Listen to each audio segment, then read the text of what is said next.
Hey, what's up guys? So this morning, Escort released firmware version 1.6 for the Redline 360c, and this update brings a number of really nice changes here to the radar detector. Now, diving right into it, let's run through all the different changes here we've got with firmware 1.6. Now, the first change has to do with the improved radar detector response time, or making the detector more responsive, more reactive to brief alerts, especially against quick trigger.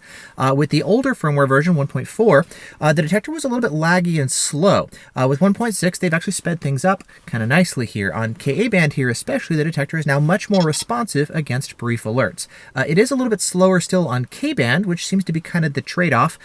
Lower reactivity, but better BSM filtering. Some detectors like the R7 have better reactivity, but then worse BSM filtering. So that's kind of the trade-off. But on Ka band, especially here, our initial testing is actually looking pretty good here with the new firmware update. Now, another nice side effect of improved reactivity is the fact that that tends to give you longer range. We saw that with the original Redline when it got BSRDR, and it looks like we're seeing a similar effect here with this latest update for the Redline 360c. Now, Bag and Drag on RDF, he's the man. He went out this morning, did some quick testing, and posted the results on the forum, and he's actually seeing that, yes, we are seeing improved long-distance detection range with the Redline 360c with the new firmware update 1.6 over 1.4, and this is true both in the front and the rear.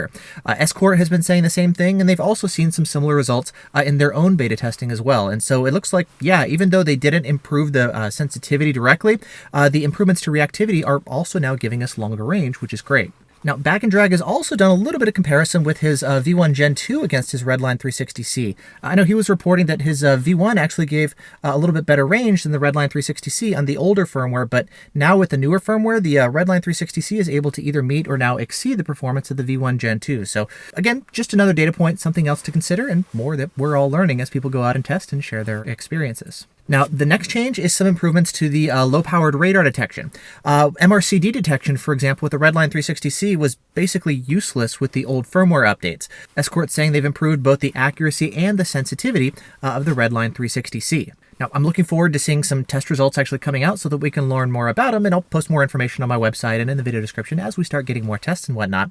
And speaking of which, as I'm sitting here editing this video and getting it ready, Haywood had a chance to post his results that he's tested in Canada, and sure enough, MRCD now works great here with firmware 1.6. It's now able to detect the MRCD trucks properly, and in fact, he's actually reporting surprisingly that it's doing even better than the Redenso Pro M. There is no ramp up as you get closer, plus all of the arrows will alert. There's no directional information yet.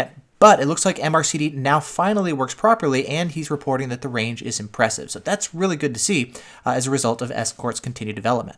Escort says they've been doing some testing and development in the US and Canada, as well as in Europe for the MRCD, MRCT, the GATSO, and the MES diffusion. And so I'm glad to see a continued update here with this new low-powered photo radar as well. Now, the next change has to do if you're running the detector in Spanish, in Español. If you had K-notch enabled on the detector, that would actually cause some problems if you're running the detector in Spanish, and so they just squashed that bug. Now, the next change that Escort mentioned is some improvements to the ramp-up's linearity, or just doing a better job of communicating as you get closer to the source and the detector ramps up in intensity. So some improvements there, which is definitely nice. That was kind of an issue that they've been working on now, and it's good to see that they continue working on that.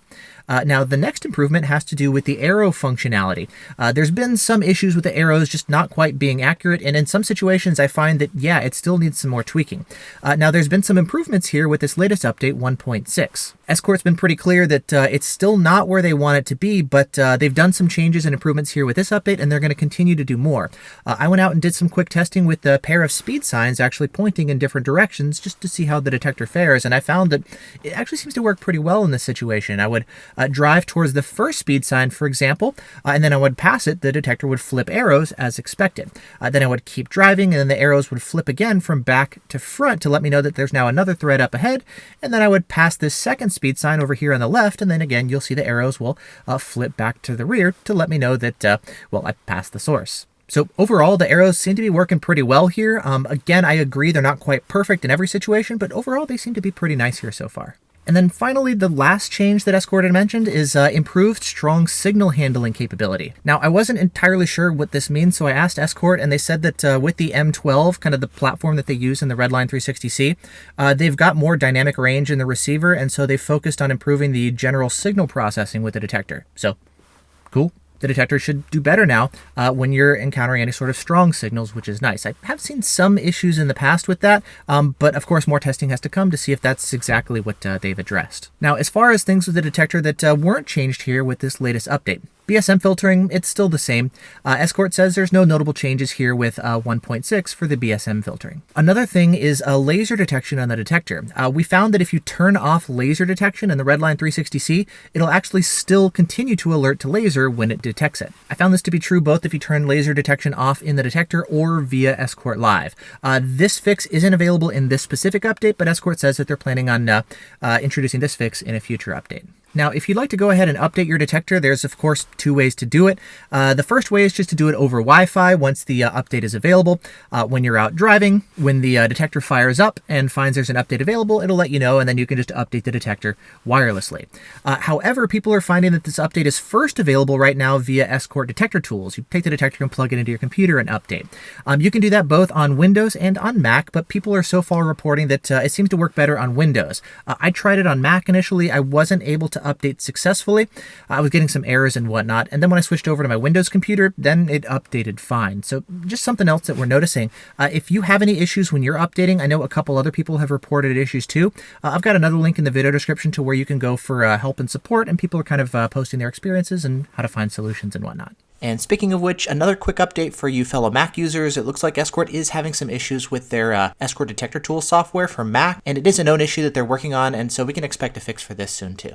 Additionally, for all the discussion about the update in general and different test results that people are doing so far, I'll have links to that down in the video description as well. And so, yeah, this is just a quick update here with this latest firmware update, version 1.6. I know we've jumped from 1.4 straight to 1.6. You guys might be wondering, where's 1.5? Escort said that 1.5, they didn't want to release it. They continued to do some development and improvements, and then they decided to release 1.6. So that's why there's no 1.5. Maybe just a fun factoid, but either way, we're going straight from 1.4 to 1.6. So if you're running a Redline 360c, go ahead and update, and then let us all know how you like the update. Thanks so much for watching. Thanks to Escort for working on this detector and continuing to improve it. And that's it for now. Hope you guys are doing well, and I'll see you in the next video.